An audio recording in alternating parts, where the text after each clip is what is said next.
Hey guys, and welcome back to my channel. Welcome if you're new, make sure you hit that subscribe button and let's get right into this video. Welcome to episode 2 of Nails and Nightmares with Sister Spice. So in the last episode, we did these nails on Sister Spice. Make sure you go check that out if you missed it. And in today's episode, we're going to be doing her other hand. So I'm gonna first start on the nail prep, and then Sister Spice is gonna get right into the creepy stories.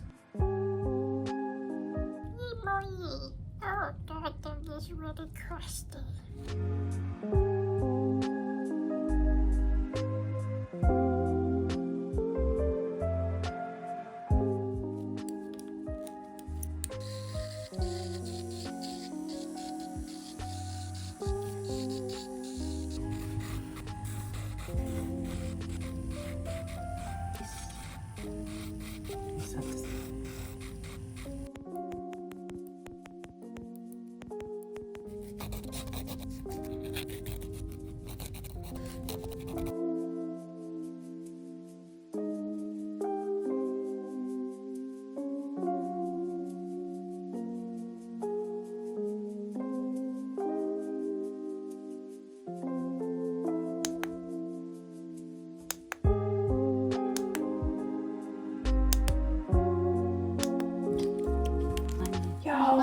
You know what I need to pull out? Yo!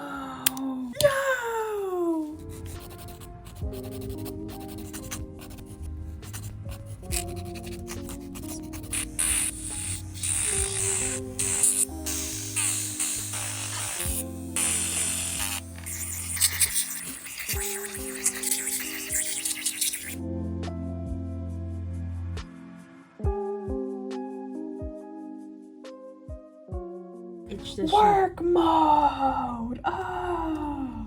Okay, so all the nails are prepped and ready to go. We're just gonna get into the polygel, and Sister Spice is gonna get into the creepy story.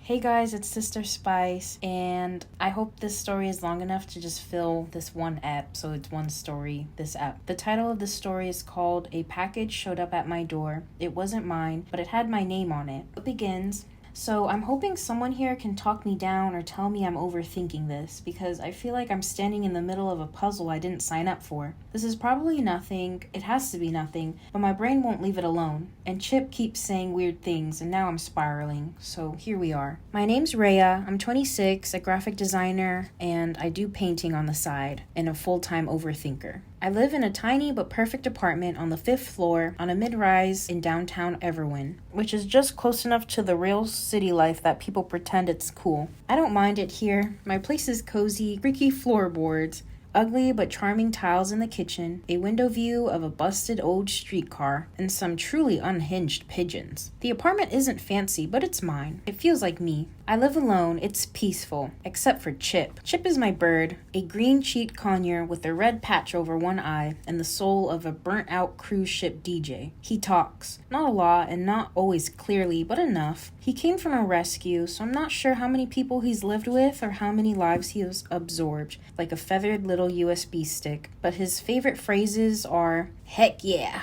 pay me first." And once unprompted, "She said I could eat cake." Cool. He's either my emotional support or the thing that's going to send me over the edge. Could go either way. How my day started. Yesterday was aggressively average. Woke up late, overslept my Zoom call, got my coffee. Chip tried to chew my earring again. Did some freelance edits for a skincare brand that wants to rebrand as futuristic but soft. Make it make sense. By the time I got out for groceries, it was already 6 p.m. and the sun was in the golden hour. I grabbed cheap sushi and some oat milk, came home, and that's when I saw it, a package sitting at my door. It looked basic, just a plain brown box, nothing oversized or heavy. But the name on the shipping label, it was mine. Full name, middle name included, which I literally never use on anything. Except the address was wrong. It wasn't my apartment, it wasn't even my street. It said Rhea J. Orlin. 215 Ashcroft Boulevard, Everwin. I lived at 512 Ashcroft Avenue. Different number, different street. Same zip. Same city. Too close to be random, too specific to be fate. I stood there for a second holding my groceries and staring at it like it might bite me.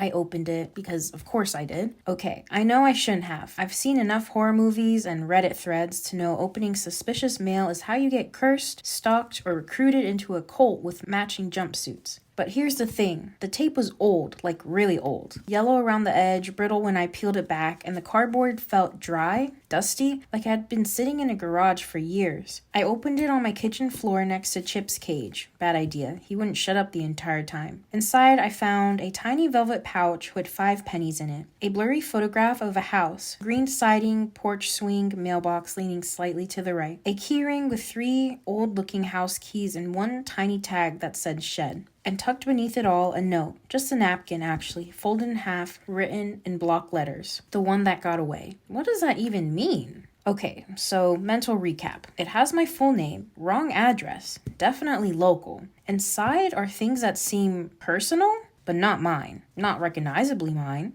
And then that line, the one that got away. I must have read that napkin a dozen times. I tried Googling the address, but 215 Ashcroft Boulevard doesn't exist. Ashcroft Avenue does, my street, but there's no record of the boulevard anywhere in Everwyn. I even tried looking up the house in the photo on Google Maps. Nothing. And the pennies, they're all from the year 1999. Same mint mark. Who keeps 5 of the same pennies? So I'm sitting there sorting through this weird old box of items I can't explain, and Chip, who's been mostly silent since I got home, says totally out of nowhere, "You can't keep it." Just like that, in my voice. I froze. I've heard him mimic words before. He copies things I say on calls, sometimes even the Netflix intro sounds. But this?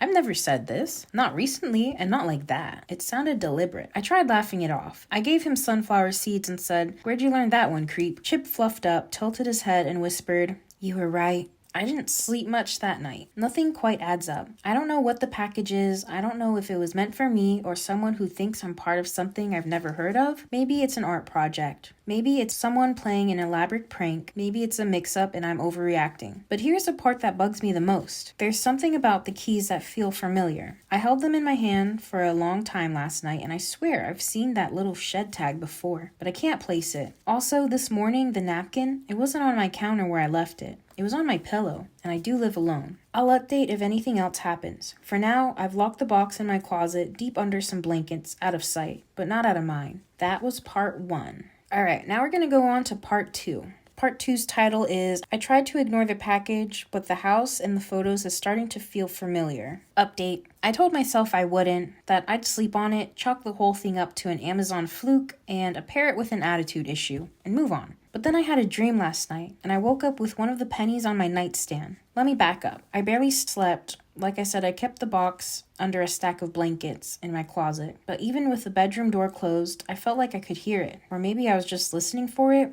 I don't know. When I finally dragged myself out of bed, Chip was already awake, babbling to himself in the mirror clipped to the inside of his cage. Just nonsense. Clicks, half-words, little bits of things he's heard over the years. One of them sounded like, "good girl," which is not something I say to him, and also not something I want a bird whispering when I brush my teeth.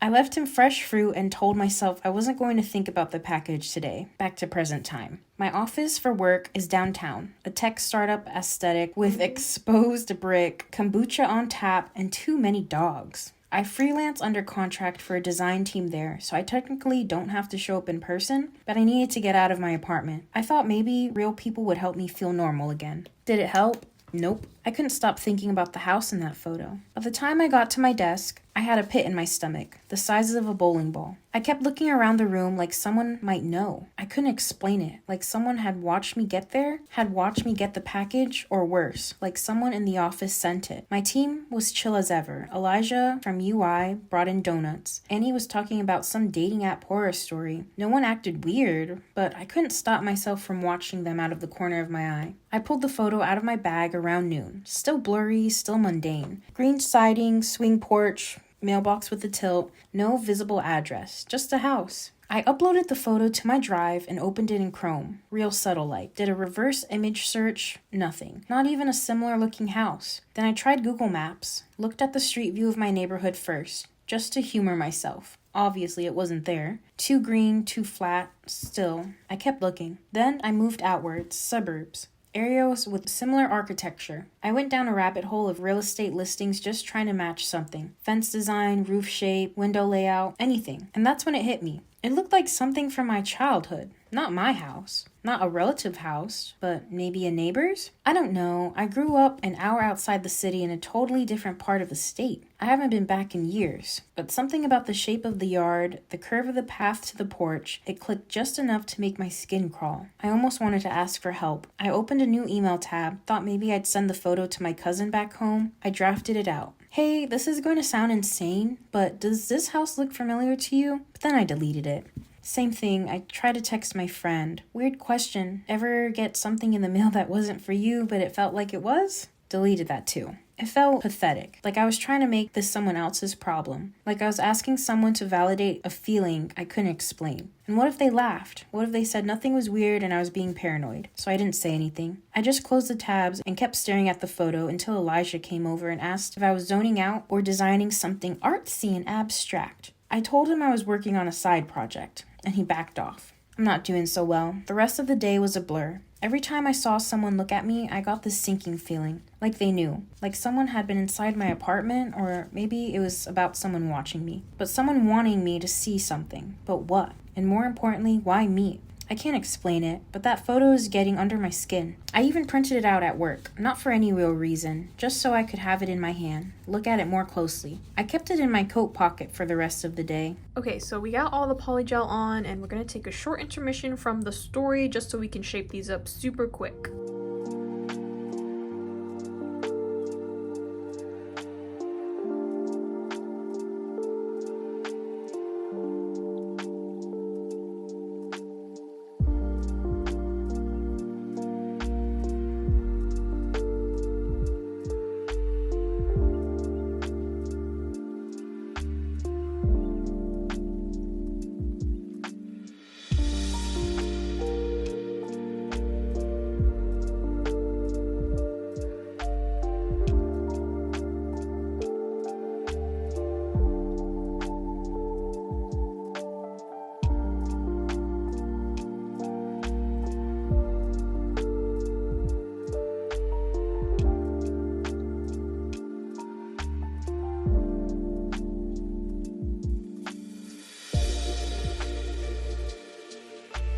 Back from our intermission. I even printed it out at work, not for any real reason, just so I could have it in my hand, look at it more closely. I kept it in my coat pocket the rest of the day, and she's talking about she printed the photo of the house. By the time I got home, it was dusk. Orange blue skies, streetlight kicking on. Chip greeted me with his usual squawk, "Pay me first." I fed him, tossed my bag down, changed into sweats, tried to shake the day off. I pulled the box out of my closet just to look at everything again. Same content, same notes, same pennies. Except no, one was missing. There were 4 pennies now, and the 5th was on my nightstand, right where I charged my phone, like it was left there. And then Chip spoke, clear as day, not loud, not mocking, just direct. "It's opening." I turned so fast I scared him. He flapped his wings and hissed, "What did you say?" He didn't answer, just made a weird clicking noise and turned away from me. I didn't know what it was. I didn't know why this was happening, but I felt like something is unfolding, whether I want it to or not. We'll update again if anything happens. Let's move on to part 3. This one's titled, "I tried to ignore it, but I think I know where the house is and the keys might work there." Hey guys, I'm back. Didn't think I'd post again this soon, but the package, the photo, the keys, it's all getting harder to ignore. And now I think I know where the house is, or at least where it was. I told myself I was going to be rational, that the missing penny and napkin from before, yeah, that was probably Chip. He's done weirder things, like the time he dropped my AirPod in his water dish just because it was shiny. So I set up a cheap camera, nothing fancy, just one of those mini cams I had lying around from an old live stream setup. I pointed it at the box before bed, not because I believe in ghosts or expect anything big, but because I needed to rule things out. I also put a tiny dot of nail polish under the edge of the box flap just to see if it moved. In the morning, I scrolled through the footage while Chip chewed the buttons of my hoodie, and there he was, around 2:40 a.m. He fluttered down from his cage, which, yes, I leave open. He's a menace, but he likes his freedom. Wadded across the floor, tugged at the pouch, and pulled a single penny out, and he flapped his butt all the way to my bedroom with it clenched in his beak like it was a treasure. Then he flew back, tugged at the napkin, and dragged it across the floor. Didn't get far, but he tried. So yeah, mystery solved on that front. But instead of feeling relief, all it did was unnerve me even more. Because why those things? Why that night? I never seen him touch stuff like that before. It's like the box itself is drawing him in, or maybe it's not the box. Maybe it's what's inside. I decided to focus on the keys. They've been sitting untouched in the box this whole time. 3 house keys and 1 smaller one labeled shed. An old-looking dull metal. One has grooved patterns I've never seen before. I googled vintage key types for house for hours. Nothing definitive. They looked custom, maybe even handmade, like someone didn't want them copied or replaced. So I called a locksmith. I told the locksmith I found a set of old keys while helping my grandma move.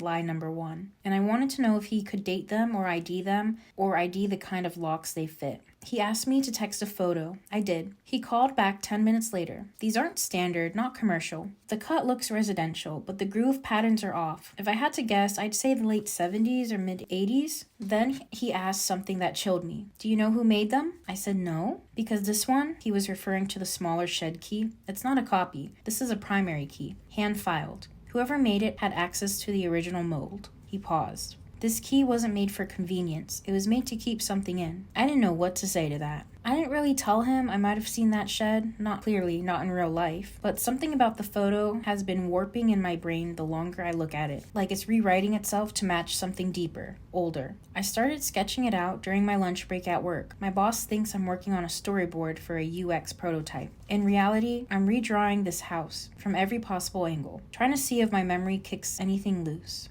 And then it does. Well, kind of does. Because suddenly I remember a sleepover. I was maybe 10. My mom dropped me off. Big greenhouse, front porch with a swing, a sloped walkway. I remembered it because I tripped and scraped my knee, and the girl's mom gave me an ice pack wrapped in a dish towel that smelled like burnt popcorn. I don't remember the girl's name. I don't remember if it was a birthday or just a normal weekend. But that house, it could be this house. And now I can't stop thinking. What if I wasn't just visiting that place? What if something was left behind? So I came up with this silly plan about the storage units in my basement. This part is dumb. And I know it's dumb, but I was just really desperate. I took the keys down to the building basement. There's a locked room down there with a bunch of storage units for residents. Mine's empty. I don't keep anything in there. But I wonder if the key might match any of the padlocks? None of them did. I wasn't expecting them to. But walking through that quiet, fluorescent lit concrete hallway with the ring of old keys in my pocket made me feel like I was carrying someone else's secrets. Or maybe my own.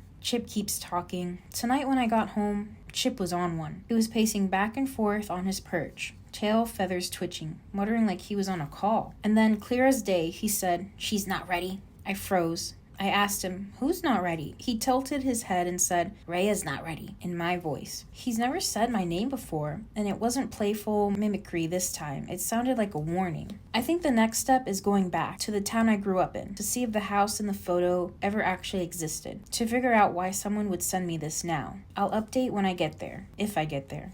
Now we're moving on to part 4. This is the title of part 4. I drove to my hometown to find the house in the photo. I think I was there before, but I don't remember why. I left this morning. I didn't even tell work I was taking a day off. Just packed a bag, fed Chip, and drove the hour back to the town I swore I'd never live in again. I haven't been there in over a decade. The skyline is smaller, the houses feel too still. Everything's familiar in the way that makes me itch, but I need answers. I printed out the house photo and brought my sketch of it too. Even added a list of possible street names I vaguely remember from growing up. Hickory, Talonway, Birch, maybe Meadowlark. I spent the whole morning driving through those neighborhoods. Nothing. A few looked close, but not close enough. One had the same porch swing, another the same sloped path, but the trim was different. The vibe was off. And then there was a weird feeling, like deja vu, but broken. Like I'd been here before in a dream, and everything was 1 inch to the left. I parked 3 separate times just to walk the blocks, trying to feel it out. I even checked Google Maps on my phone at one point. I searched for local crimes from the early 2000s, but it was all too vague. I was chasing a ghost. By 1 p.m., I gave up and stopped at a little roadside diner. You know, the type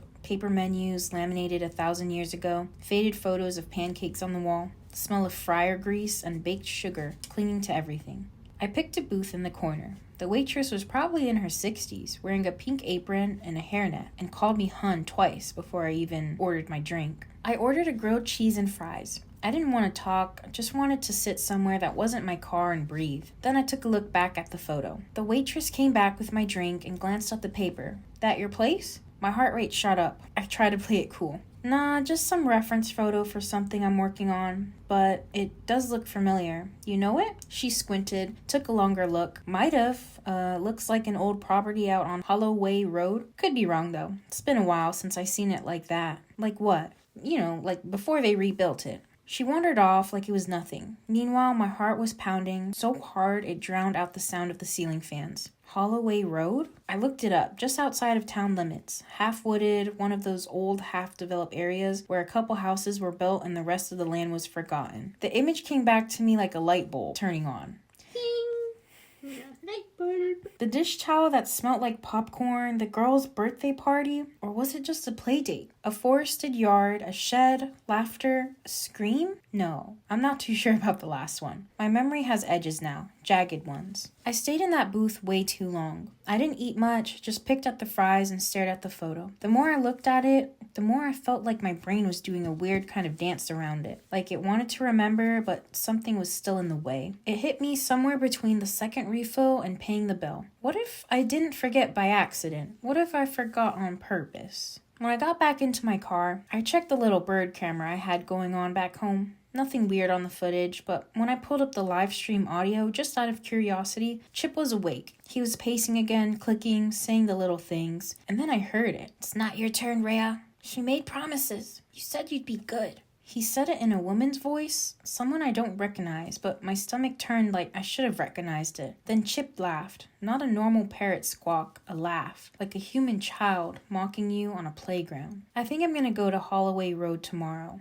I need to know what happened there, even if I'm not sure I'm ready for the answers. That's the end of that paw. Alright, now we're on to part 5. The title is, I visited the house from the photo. The shed's still there, and I think I remember why I blocked this place out. So I found it. The house in the photo, or at least what's left of it. It's been remodeled, painted over, given new life. But I know deep in my stomach this is the same place, because the shed is still there, and something in me cracked open the second I saw it. It took an embarrassing amount of Google Earth sleuthing, but I finally traced the slope of the yard and the outline of the tree line behind the house. Holloway Road tucked into the edge of my hometown. I drove there yesterday. No GPS, just instinct and adrenaline. The house is clean, eggshell white now. Fresh siding, American flag by the door, perfectly mowed lawn. 2 kids were riding scooters out front while their dad watered a flower bed. It was almost offensively normal, but I couldn't stop staring at the back of the lot, past a new fence, into the tree line where something darker sat, hunched and forgotten. A shed, sagging, molded, covered in creepy vines and cracked shingles. It looked like it hadn't been touched in years, and it looked exactly like the one in the photo. I parked a block away and walked the perimeter. Didn't get too close, just enough to see it and to feel like my skin was made of static. That shed is where it started. I don't know how I know that, but I do. I wasn't expecting the memories to hit so fast. One second I was standing on the sidewalk pretending to be on a phone call. The next I was somewhere else entirely. There was a hallway, dimly lit, smelled like plastic and some harsh cleaning product. A purple bedroom, glitter stickers on the mirror, a voice whispering, "Don't go near the shed." Then the memory bent, wrong, like it cracked in my head. I saw hands, small ones, mine, holding a flashlight, walking with another girl. The door of the shed creaked open. Dust, cobwebs, and a stuffed bunny with one eye missing. A sound, something heavy falling. Then everything went white. I gasped like I'd forgotten how to breathe and almost dropped my phone. I wasn't just remembering, I was slipping. My library search. After I could walk again, I drove to the local library instead of the city hall this time. Less bureaucratic, easier to move quietly. I started searching newspaper archives, not digital. Those only go back so far. Nothing under Holloway Road, nothing under missing persons, nothing under shed accident. But when I scanned for childhood incident, one article popped. 1999, local family relocates after disturbance. It was vague. It mentions a family leaving the neighborhood abruptly, a child rumored to have behavioral issues, a second child briefly listed as unsupervised overnight, but the names were withheld. There were rumors of police involvement, but no charges filed. No missing persons notice, no one named. The whole thing read like it was designed to be disappeared. When I got home late at night, Chip was pacing, restless, clicking his beak against the perch like a metronome. Then he said in a sing-song voice, "Don't go into the room. She said you could have cake. You got out. She didn't." Oh, that's freaky. He laughed. Not a cute parrot laugh, a human laugh, like a kid who knows something you don't. I checked his audio logs. None of those phrases were recent, which means he remembered them. I don't think I was just visiting that house. I think I lived through something awful there, and now that I'm remembering, someone wants me to stop. I'm going back to the diner tomorrow. The waitress recognized the photo last time. Maybe she knows more than she let on. She's kind of the only lead that I have. I need the truth, even if it ruins me. That's the end of part 5. Moving on to part 6. The title of part 6 is "The Waitress Recognized the Photo." She almost said something she shouldn't have. I went back to the diner again. Not because I thought I'd magically get more answers, but because my gut told me the answers were hiding in people, not places. And because my hands wouldn't stop shaking when I looked at the photo. Jody, the waitress, was working again. Same pink apron, same tired eyes. When she saw me walk in, her expression tightened. She didn't smile this time. "Coffee?" she asked. I nodded. My throat was too dry to speak. I waited until she dropped off the cup before I slid the photo across the counter. "This house. Are you sure you've never seen it?" She didn't touch the picture, but she stared at it longer this time, eyes narrowing. The kind of stare people give when they do remember, but they don't want to say why. "Where'd you get this again?" I didn't. She gave a short laugh through her nose, but it wasn't amused. "That place got history. Best leave it alone." I leaned in, voice low. "Did something happen there?" "Lots of things happen everywhere," she said too fast. "You know how it is. Rumors, gossip," then softer. "Sometimes people don't want those memories dug back up." She started to walk away, but paused mid-step. "You said your name was Rhea?" "Yeah? That name rings a bell." I waited. I held my breath. She shook her head and disappeared into the kitchen. I didn't see her again after that. On the drive home, I kept repeating her last words. "The name rings a bell?" That's when the memory hit. Not a full scene, just a flash, a single heavy moment. I'm in a small bedroom. The wallpaper has faded stars on it. There's a cheap vanity with a broken drawer. I'm hiding under a blanket, knees tucked to my chest. My hand is gripping something cold, metal maybe? I heard voices outside the room, a man yelling, a woman crying, then a girl's voice whispering in my ears. "You have to pretend you're asleep, no matter what. Promise?" I feel myself nodding. She adds, "He gets worse if he knows you're listening." And then I smelled something weird, something sharp, like that same harsh cleaning product. Maybe it was bleach? That's where it ends. I get home late like I got home the other night. Chip wasn't at his perch this time, which was weird. He always waits for me, chirping for his snacks like clockwork. I found him pacing on the back of the couch, staring at the wall. I turned on the lamp and he flinched, like he didn't recognize me for a second. Then he said softly, "You're not supposed to be here yet." Oh. I froze. "What?" Chip turned to preen his feathers like nothing happened. But I swear, that wasn't just a random phrase, that was a line. Something he heard before and stored it away? I don't know where he could have heard that from. And now I'm wondering how much of him is memory too. I didn't sleep. Instead, I stayed up digging into the town's archives again. Nothing online about the address, but a few obscure neighbor records list past owners. One name stands out, Doyle, Kenneth. It's not much, but it's something. I'll find out who he is tomorrow, because if he lived in that house and Jody recognizes my name, then I'm not just remembering something. I might be remembering everything. If I can find out what happened, then maybe I can figure out what happened to me. That's the end of part 6. So now this is the final part. Part 7. The title is, I Know Who Sent the Package, I Know What Happened to My Friend Lena, and Now I Know Who I Am. I found him, Kenneth Doyle, former officer, retired, convicted of child endangerment in 1999, released early due to health concerns and insufficient psychological risk. There was no charges, no trial for my friend Lena, no justice, just a name sealed in a legal silence and removed from the public's eye. But I found him, and now I remember everything. After the name Doyle showed up in property records, I start digging. Most of it led nowhere, dead links, redacted court filings, defunct newspaper sites, but I found an old article clipped in a local parent safety forum from the early 2000s. Buried in a sea of missing dog alerts and bike thefts was a line that made my stomach drop. Officer Kenneth Doyle placed on administrative leave following domestic incident involving his daughter and wife.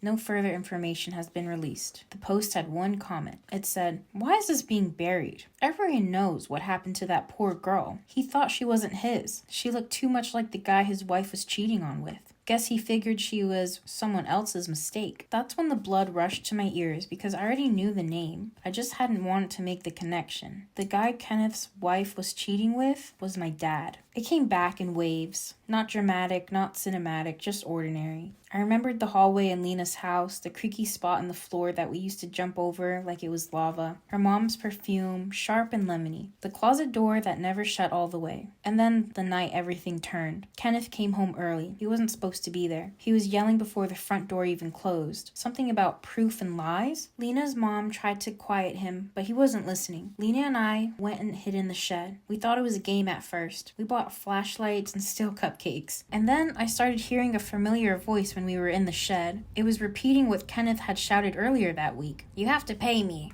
Cake's not for her. You're not supposed to be here." Me and Lena laughed until we heard footsteps crunch across the backyard. The shed door slammed open. I don't remember what I saw. I just remember Lena screaming, then silence. And then the sound of that familiar voice echoing. "She said you could have cake. Don't go in the room. Be quiet, be quiet, be quiet." The package being delivered to my door, it all makes sense now. The Polaroid, the house, my trigger, the ceramic figurine chipped like Chip, just like the one Kenneth kept on the shed window. The key to the shed, or maybe a metaphor, unlocking memory trauma. Did he want to remind me, to taunt me, or to test me whether I remembered yet, whether I'd run to the cops or let it get all buried again? Chip was his. I know now. Chip was Kenneth's parrot. After the case, Chip was taken by animal control. My dad must have adopted him years later, not realizing who he belonged to, or maybe he did. That bird has lived in my apartment for 4 years, sprouting phrases I always thought were nonsense. But they weren't nonsense. They were evidence. And now, every time he says, "You got out, she didn't," I realized he was not just talking to me, he was talking about me.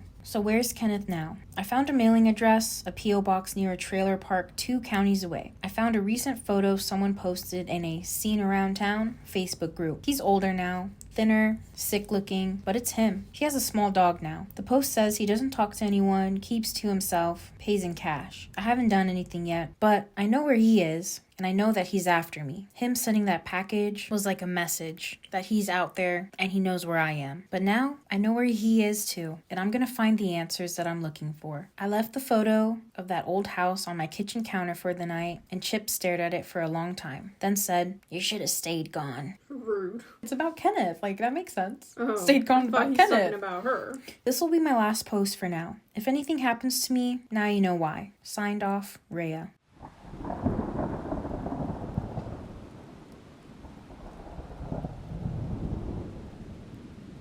Alrighty, that was the end of that last story. I hope you guys enjoyed it. So we're going to move on to our second story called A Package Marked Return to Sender. This one's under the No Sleep subreddit. My neighbor is one of those annoying wannabe YouTube personalities. Over the years, I've seen him cough out cinnamon, lay flat on the hood of his car, and slowly creep down the driveway and douse himself in lukewarm water, all while screaming, "Epic win, epic fail," or "epic maintenance of the status quo." For all I know, it can get tiring to watch him go about his shenanigans in the pursuit of viral fame. Does anybody know that trend of, like, dousing yourself in water like that? The ice bucket challenge? Shoot, it might be the ice bucket challenge. So when he knocked on my door the other day, told me he was going away for a few weeks, and asked that I get his mail, honestly, it was a relief. I can't explain the peace of mind I had knowing I didn't have to brace myself for any of his stupidity for a while. I was always afraid his stunts would wind up bleeding over into my life. Things were pretty normal for the first couple of days. He received a few bills, a bit of spam, and what I could possibly only assume was a birthday card. Then one evening I got home to find a cardboard box waiting on his front porch. In big red letters was written, "Return to Sender." I'm no small fry, but I'd admit I had trouble lifting the box on my own. It It was really heavy. Lugging it across the road to my house was even harder, and I quickly realized there was no way I was going to drag it up the stairs and through my front door. I decided I'd leave the package in my garage. It wasn't like I kept my car in there. The garage door was a piece of doo-doo that refused to open without a good thunk and a whack. It was less trouble just leaving the car in the driveway than it was to fight the garage door every morning and night. In hindsight, I should have set the package down while I was struggling to open the tricky door, but you know how it is when you've got a good grip on something, no point in setting it down if you don't have to. It was as I kicked the door for a third time that I lost my grip on the package and it fell to the ground. I heard a light crack inside. Uh-oh. I hope I didn't break anything important, but figured I just wouldn't tell my neighbor about it and let him assume the break happened en route. Hands-free, I finally managed to get the garage door unstuck, and boy did it screech in protest as it rolled up over me. I dragged the box the rest of the way, setting it in the corner for whenever my neighbor would come back to claim it. And then I forgot all about it. Until a few days passed, that is. I'm not sure exactly how long it took for the smell to waft in from the crack under the garage to the house door, but it came in slow progression. It was sickly sweet odor similar to a skunk, and for the first few days I smelt it, I genuinely assumed that it was roadkill that had left its mark on my house. It was only when I realized the scent was growing more intense instead of fading that I went looking for a source. That's when I opened the garage door, and that's when the odor knocked me back. The culprit wasn't hard to identify. The only change in my garage was the box in the corner. I remember thinking it must have been one of those meat of the month subscription boxes. Meat of the month?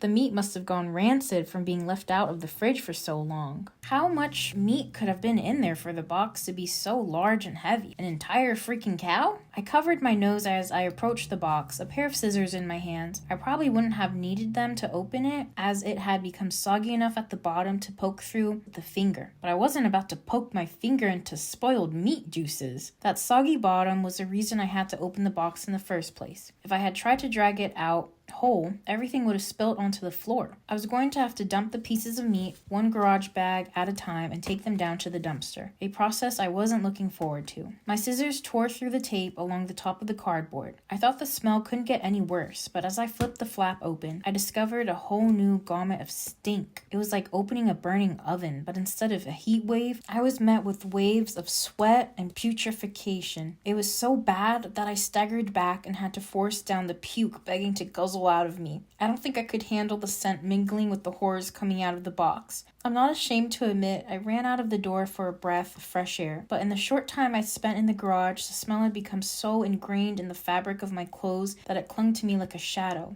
So for the people who don't know what putrefaction is, it's the breakdown of human remains. That's what that is. That's why the smell is so bad. Nothing I tried could keep the smell out of my nostrils. Not fresh air, not a face mask, not 3 showers and a change of clothes. Every second that box laid open in my garage was another second the smell was allowed to foothold into my home. I had to bite the bullet. I returned to the garage. The flaps of the box still opened as though inviting me to look. I was prepared, a clothespin pinning my nostrils shut, a garage bag in one hand, the strongest cleaner I could find in the other, and a long rubber glove to keep my skin from having to touch what was inside. I'm sorry. She should have been called the police or something. Because if you're gonna smell something so utterly stinky from a box, that's obviously a bad sign. That's police-worthy. That's police-worthy. But as it turns out, I needed none of these things. I wouldn't have to touch or clean the contents of the box. I would only have to suffer the nightmares every night. You see, there was meat in that box, but it didn't come from a cow or a pig. No, it was worse than that. It was my neighbor. Unalive, still in one piece. No wonder it said return to sender. Yo, what? I know what he did. He did the mail yourself challenge, where you mail yourself. That was a thing back then! Yeah. Because the challenges he was naming were like kind of old. Like the cinnamon challenge and the lukewarm challenge was like probably the ice bucket challenge, you know, back in the day. Right. And another big challenge was the shipping yourself challenge. Yo. Oh my god, pause. Vicky, you might have cracked the code. I'm speechless. I called the cops, and naturally they took me in for interrogation. It's kind of hard not to suspect the man with the you-know-what in his garage after all. Thankfully, they realized I wasn't involved. My DNA might have been all over that box. The smell might have left a mark throughout my house, but there was one piece of irrefutable evidence in my neighbor's own hands that provided my innocence. a vlogging camera. They showed me the footage only once. I'm not sure if they were allowed to, or if they felt so bad for me that they figured it couldn't hurt. Either way, I saw it. My neighbor was sitting in the box outside of the shipping facility, laughing as he told the world how he was going to mail himself across state lines. He'd brought a pee bottle, food, a pillow, and a few flashlights. His friend, a guy I'd seen at his place several times to help him with stunts, closed the lid and presumably dropped him off for shipment. Throughout the next couple of hours or days, I'm honestly not sure, my neighbor recorded a few short clips about his progress. I think I'm in a truck now. I can feel it moving. Must be in a warehouse. Pretty warm here. Still got plenty of food. That kind of stuff. And then, on his last entry, the box toppled over. One thing I heard in the footage that will haunt me to the day that I pass away. Just him after getting jumbled up when he broke some bones. I heard the familiar screeching sound of my garage door. The end. So he just got jumbled up right when he made it back. Right when he made it back and he heard a cracking noise. Oh! He's the one! Yes, because he was like, He's the one who dropped him. He dropped him because he was trying to fiddle with his stupid garage door. And he was like, I'm just gonna let my neighbor find that out for himself. Yeah, but it was actually dropped him in the first place. So bro actually did the challenge. he actually survived the challenge just until the dang neighbor got him. Oh, I got chills. Oh, I'm scared right now. One of the comments said, guys, I don't get the last part about the familiar sound of his garage door opening. Someone explain because I'm dumb. And someone commented that the neighbor was alive in the box when the narrator first took the package. But then when the narrator dropped the package and heard a breaking sound, it was actually the neighbor and his bones. And it indirectly means that the narrator is The one who dropped him. the one who dropped him and unalived him. Epic prank! Another commenter, am I the only one who knew this was gonna happen as soon as I read the package was big and heavy? No, And I then- didn't realize it until when did I even realize? About him, something with the box and the shipping. Something, yeah. To tell you, I gasped on the last sentence. Who else feels sorry for his neighbor? I feel sorry for his neighbor, because that's gonna haunt you forever, even though you really didn't mean to. It's like you don't know what was in the package. Right. And it's like, you said you're going on a trip. I'm not thinking you're mailing yourself in a damned package. I'm thinking you're in Bora Bora or Right. something. Like, oh my god. But no, bro was filming a challenge video and almost made it home. No, he made it home, but didn't make it out of the box. Okay, you're right. He made it home but didn't make it out of the box. And that's why he was like, I didn't mention this to the cops. Of course you would Of course you're not mentioning that to the cops. It's like, okay, so like that garage noise was my garage. Like, and then what? Oh no, that's freaky and scary. And it's like that guy picked up a full-grown man in a box. Right. He actually What? lifted And him then up. the whole time I was thinking it was a tiny box that was just super heavy. Me too. Because he said a meat package. So I'm like, that's not that big. I'm thinking like already fresh or something. Yeah, but you know, how can a man fit in? Yeah, so I guess it was a huge box that It's whole probably more of like a bigger box. Can I tell you guys a funny story? Back in the day, I did watch this YouTuber who did these silly too. challenges. I'm pretty sure we watched the same guy. Rice gum. Oh no, I didn't watch Rice Gum. I watched Rice Gum. I can't remember who this guy's name was, but he blew up from these challenges, and of course they were all fake. So let me tell you how it was fake. He was doing the same exact shipping box challenge of him with, like, you know, he had his bottle to relieve himself, he had his little food, and then his camera, and then this light. And then he would turn it on and be like, okay guys, I think being tussled around here, I think I'm blah blah blah. No, yeah, there was another guy who did that for every single video, right? That was your guy. I think so, yeah. He did it like over and over again. Yeah, I think so. I did watch that guy too. I can't remember him though. Yeah, but you probably know who I'm talking Yeah, about. I do. Like, I cannot remember who he was, but Like, he blew up from Right, it. because when that stuff was super big, It was like, you whoa. would want to watch it. It's like an itch. Yeah. And, you know, when I was a kid, I thought that was real. Yeah. I didn't fall for it. But in all honesty, it was probably his friends outside. You know, he's doing like little bits of recording, and then his friends outside just shaking the box. Yeah. I'm sure all of it, like every single one person who did it, it was actually fake. Because, right, you'd probably end up like this guy. Right. Like, there's no way. You'd probably overheat or something. Like something little like that would get ya. Yeah, but that was my silly story. That he probably was just sitting in the box with his friends shaking him around, thinking he was on a moving truck. And I believed it. Alright guys, this is the last story for Sister Spice for this episode. I hope you enjoyed them, and please leave your thoughts in the comments. I'd love to see what you guys thought about these stories, and if you liked them, or if they were funny or spooky. It's gonna be it for me today, but I'll be back for more Nails and Nightmares soon. Bye! Let's finish this off with some cuticle oil.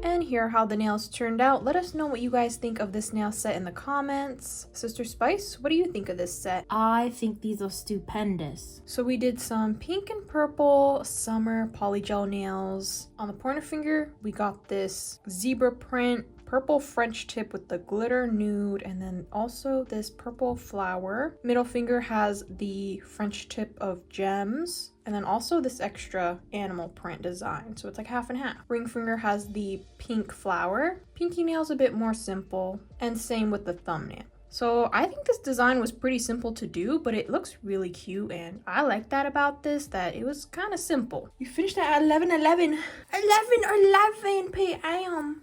Or did you do that to flex all your rings were closed?